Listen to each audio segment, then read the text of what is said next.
Berenice, de Edgar Allan Poe. La desdicha es diversa, la desgracia cunde multiforme sobre la tierra, desplegada sobre el ancho horizonte como el arco iris. Sus colores son tan variados como los de este, y también tan distintos y tan íntimamente unidos. Desplegada sobre el ancho horizonte como el arco iris. ¿Cómo es que de la belleza he derivado un tipo de fealdad? ¿De la alianza y la paz un símil del dolor?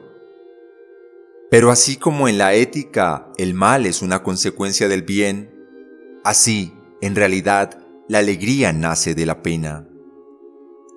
O la memoria de la pasada beatitud es la angustia de hoy, o las agonías que son se originan en los éxtasis que pudieron haber sido. Mi nombre de pila es Igus. No mencionaré mi apellido. Sin embargo, no hay en mi país torres más venerables que mi melancólica y gris heredad. Nuestro linaje ha sido llamado raza de visionarios, y en muchos detalles sorprendentes, en el carácter de la mansión familiar, en los frescos del salón principal, en las colgaduras de los dormitorios, en los relieves de algunos pilares de la sala de armas, pero especialmente en la galería de cuadros antiguos, en el estilo de la biblioteca, y por último, en la peculiarísima naturaleza de sus libros, hay elementos más que suficientes para justificar esta creencia. Los recuerdos de mis primeros años se relacionan con este aposento y con sus volúmenes, de los cuales no volveré a hablar. Allí murió mi madre, allí nací yo. Pero es simplemente ocioso decir que no había vivido antes, que el alma no tiene una existencia previa. ¿Lo negáis? No discutiremos este punto. Yo estoy convencido, pero no trato de convencer. Hay, sin embargo, un recuerdo de formas aéreas, de ojos espirituales y expresivos, de sonidos musicales aunque tristes, un recuerdo que no será excluido, una memoria como una sombra, vaga, variable, indefinida, insegura, y como una sombra también en la imposibilidad de librarme de ella, mientras brille el sol de mi razón.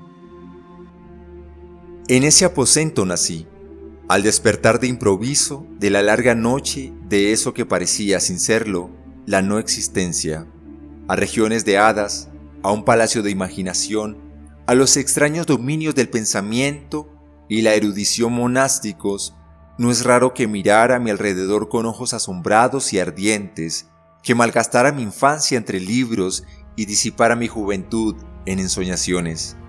Pero si es raro que transcurrieran los años y el cenit de la virilidad me encontrara aún en la mansión de mis padres.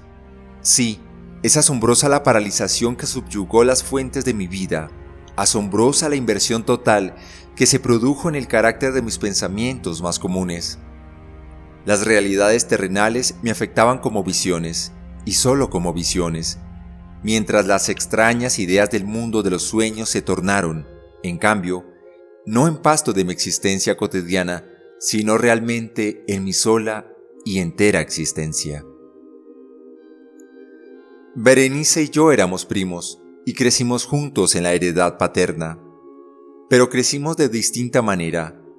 Yo, enfermizo, envuelto en melancolía; ella, ágil, graciosa, desbordante de fuerzas. Suyos eran los paseos por la colina, míos los estudios del claustro. Yo viviendo encerrado en mí mismo y entregado en cuerpo y alma a la intensa y penosa meditación. Ella vagando despreocupadamente por la vida, sin pensar en las sombras del camino o en la huida silenciosa de las horas de alas negras. Berenice, invoco su nombre. Berenice.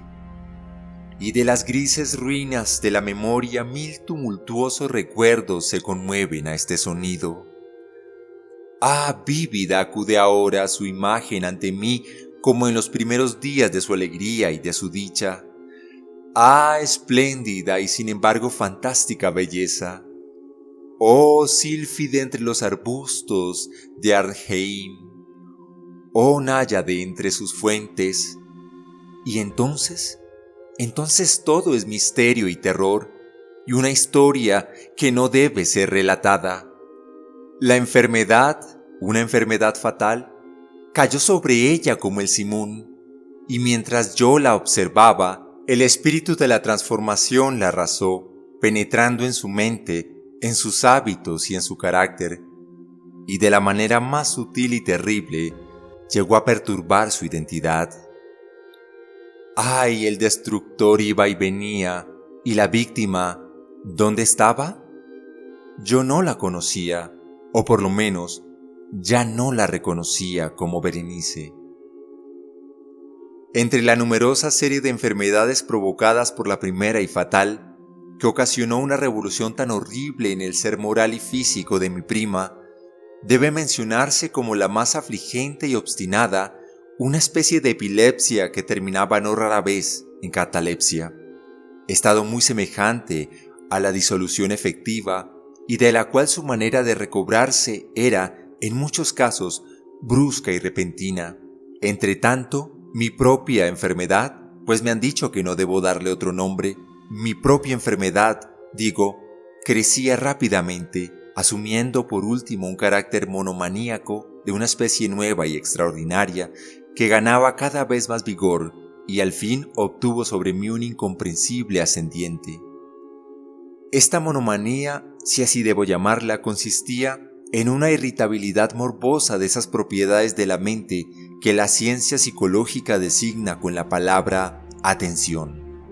Es más que probable que no se me entienda, pero temo en verdad que no haya manera posible de proporcionar a la inteligencia del lector corriente una idea adecuada de esa nerviosa intensidad del interés con que en mi caso las facultades de meditación, por no emplear términos técnicos, actuaban y se sumían en la contemplación de los objetos del universo, aún de los más comunes.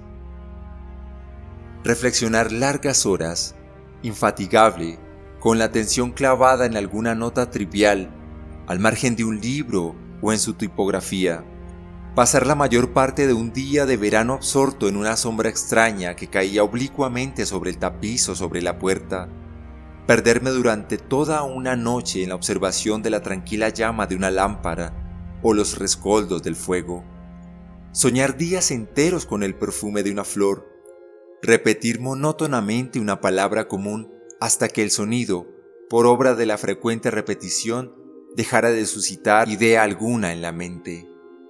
Perder todo sentido de movimiento o de extensión física gracias a una absoluta y obstinada quietud, largo tiempo prolongada. Tales eran algunas de las extravagancias más comunes y menos perniciosas provocadas por un estado de las facultades mentales, no único por cierto, pero sí capaz de desafiar todo análisis y explicación.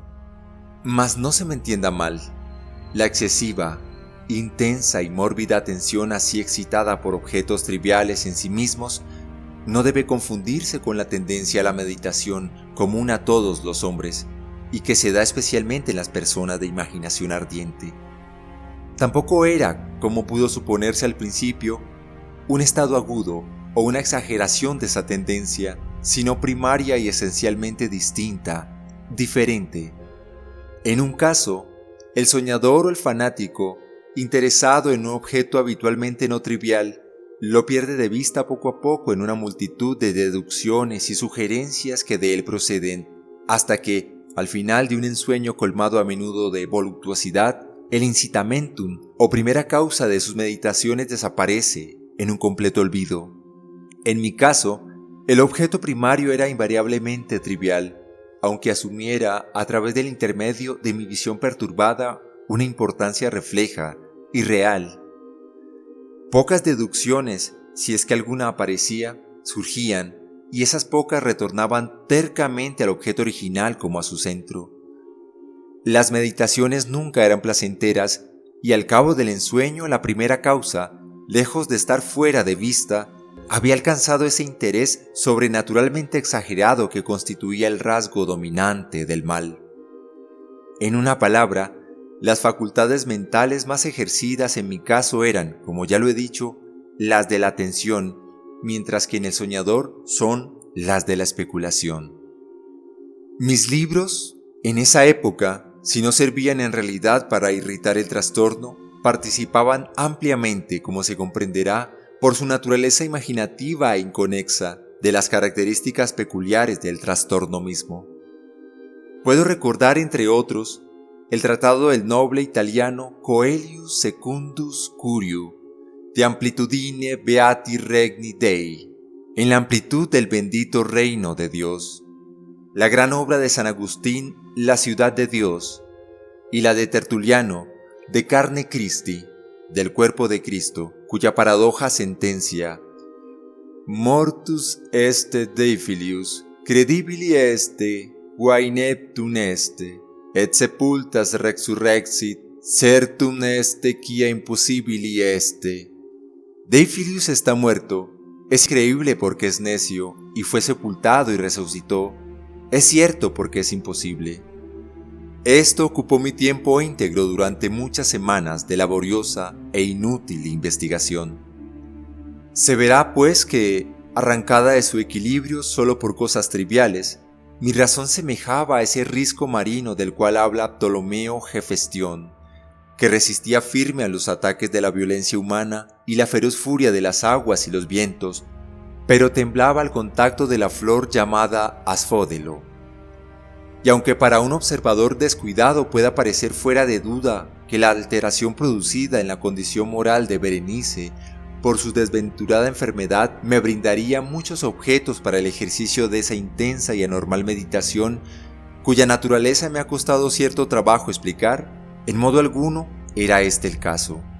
En los intervalos lúcidos de mi mal, su calamidad me daba pena, y muy conmovido por la ruina total de su hermosura y dulce vida, no dejaba de meditar con frecuencia, amargamente, en los prodigiosos medios por los cuales había llegado a producirse una revolución tan súbita y extraña. Pero estas reflexiones no participaban de la idiosincrasia de mi enfermedad y eran semejantes a las que, en singulares circunstancias, podían presentarse en el común de los hombres. Fiel a su propio carácter, mi trastorno se gozaba en los cambios menos importantes pero más llamativos, operados en la constitución física de Berenice, en la singular y espantosa distorsión de su identidad personal. En los días más brillantes de su belleza incomparable, seguramente no la amé. En la extraña anomalía de mi existencia, los sentimientos en mí nunca venían del corazón y las pasiones siempre venían de la inteligencia.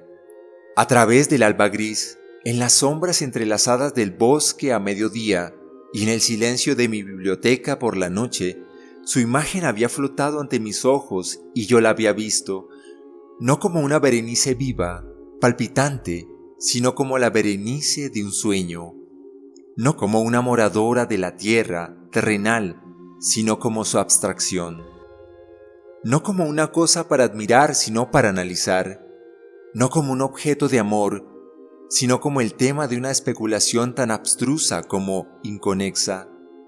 Y ahora temblaba en su presencia y palidecía cuando se acercaba.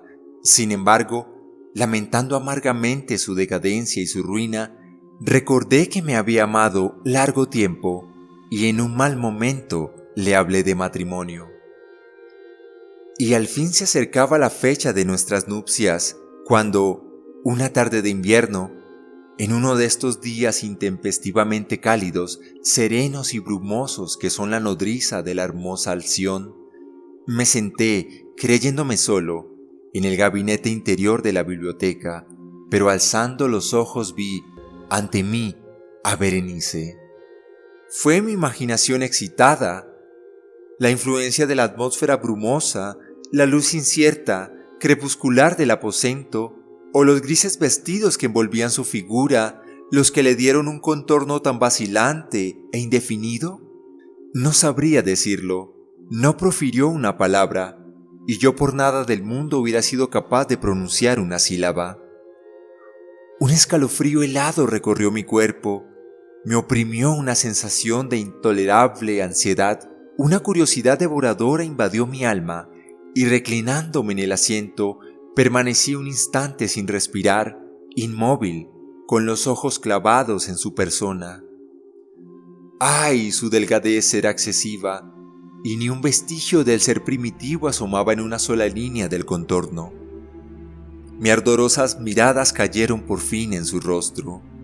La frente era alta, muy pálida, singularmente plácida, y el que en un tiempo fuera cabello de azabache, caía parcialmente sobre ella, sombreando las hundidas sienes con innumerables rizos, ahora de un rubio reluciente, que por su matiz fantástico discordaban por completo con la melancolía dominante de su rostro. Sus ojos no tenían vida ni brillo y parecían sin pupilas, y esquivé involuntariamente su mirada vidriosa para contemplar los labios finos y contraídos. Se entreabrieron y en una sonrisa de expresión peculiar, los dientes de la cambiada Berenice se revelaron lentamente a mis ojos. Ojalá nunca los hubiera visto, o después de verlos, hubiese muerto.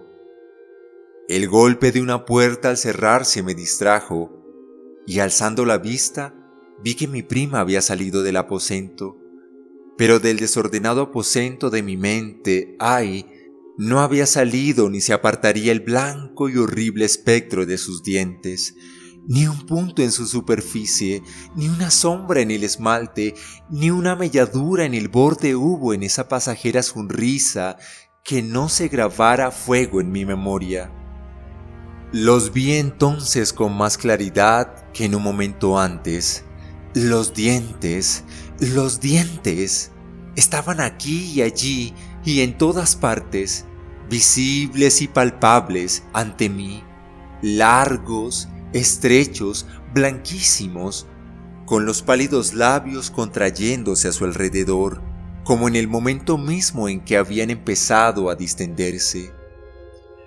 Entonces sobrevino toda la furia de mi monomanía y luché en vano contra su extraña e irresistible influencia. Entre los múltiples objetos del mundo exterior no tenía pensamiento sino para los dientes, los ansiaba con un deseo frenético. Todos los otros asuntos y todos los diferentes intereses se absorbieron en una sola contemplación. Ellos eran lo único presente a mi mirada mental, y en su insustituible individualidad llegaron a ser la esencia de mi vida intelectual. Los observé a todas luces, les hice adoptar todas las actitudes, examiné sus características, estudié sus peculiaridades, medité sobre su conformación, reflexioné el cambio de su naturaleza, me estremecí al asignarles en imaginación un poder sensible y consciente, y aún, sin la ayuda de los labios, una capacidad de expresión moral. Se ha dicho bien de Mademoiselle Salé que tout se paito de sentiment, que todos sus pasos eran sentimientos, y de Berenice yo creía con la mayor seriedad que tout se tiene tout décidé, que todos sus dientes eran ideas. Ah, este fue el insensato pensamiento que me destruyó. Decidé. Ah, por eso era que los codiciaba tan locamente. Sentí que solo su posesión podía devolverme la paz, restituyéndome a la razón. Y la tarde cayó sobre mí, y vino la oscuridad, duró y se fue, y amaneció el nuevo día, y las brumas de una segunda noche se acumularon y yo seguía inmóvil, sentado en aquel aposento solitario, y seguí sumido en la meditación, y el fantasma de los dientes mantenía su terrible ascendiente como si, con la claridad más viva y más espantosa, flotara entre las cambiantes luces y sombras del recinto. Al fin, irrumpió en mis sueños un grito como de horror y consternación, y luego, tras una pausa, el sonido de turbadas voces mezcladas con sordos lamentos de dolor y pena. Me levanté de mi asiento y abriendo de par en par una de las puertas de la biblioteca, Vi en la antecámara una criada deshecha en lágrimas, quien me dijo que Berenice ya no existía. Había tenido un acceso de epilepsia por la mañana temprano y ahora, al caer la noche, la tumba estaba dispuesta para su ocupante y terminados los preparativos del entierro. Me encontré sentado en la biblioteca y de nuevo solo. Me parecía que acababa de despertar de un sueño confuso y excitante. Sabía que era medianoche y que desde la Puerta del Sol Berenice estaba enterrada, pero del melancólico periodo intermedio no tenía conocimiento real o por lo menos definido. Sin embargo, su recuerdo estaba repleto de horror, horror más horrible por lo vago, terror más terrible por su ambigüedad. Era una página atroz en la historia de mi existencia, escrita toda con recuerdos oscuros, espantosos, ininteligibles. Luché por descifrarlos, pero en vano, mientras una y otra vez, como el espíritu de un sonido ausente, un agudo y penetrante grito de mujer parecía sonar en mis oídos. Yo había hecho algo. ¿Qué era? Me lo pregunté a mí mismo en voz alta, y los susurrantes ecos del aposento me respondieron. ¿Qué era? En la mesa, a mi lado, ardía una lámpara y había junto a ella una cajita. No tenía nada de notable y la había visto a menudo, pues era propiedad del médico de la familia. Pero, ¿cómo había llegado ahí, a mi mesa? ¿Y por qué me estremecí al mirarla? Eran cosas que no merecían ser tenidas en cuenta, y mis ojos cayeron al fin en las abiertas páginas de un libro y en una frase subrayada. Dicebae mihi sodales, si sepulcrum amicae visitarem, curas meas aliquantulum fore levatas. Mis amigos me dijeron que si visitaba la tumba de mi amigo, mis preocupaciones se aliviarían un poco. ¿Por qué, pues, al leerlas, se me erizaron los cabellos y la sangre se congeló en mis venas? Entonces sonó un ligero golpe en la puerta de la biblioteca, y pálido como un habitante de la tumba, entró un criado de puntillas. Había en sus ojos un violento terror, y me habló con voz trémula, ronca, ahogada. ¿Qué dijo? Oí algunas frases entrecortadas. Hablaba de un salvaje grito que había turbado el silencio de la noche, de la servidumbre reunida para buscar el origen del sonido, y su voz cobró un tono espeluznante, nítido cuando me habló susurrando, de una tumba violada, de un cadáver desfigurado, sin mortaja y que aún respiraba, aún palpitaba, aún vivía. Señaló mis ropas, estaban manchadas de barro, de sangre coagulada. No dije nada, me tomó suavemente la mano, tenía manchas de uñas humanas. Dirigió mi atención a un objeto que había contra la pared. Lo miré durante unos minutos. Era una pala. Con un alarido salté hasta la mesa y me apoderé de la caja.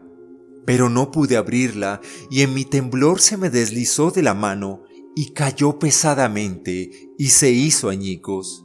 Y de entre ellos, entrechocándose, rodaron algunos instrumentos de cirugía dental, mezclados con 32 objetos pequeños, blancos, marfilinos, que se desparramaron por el piso.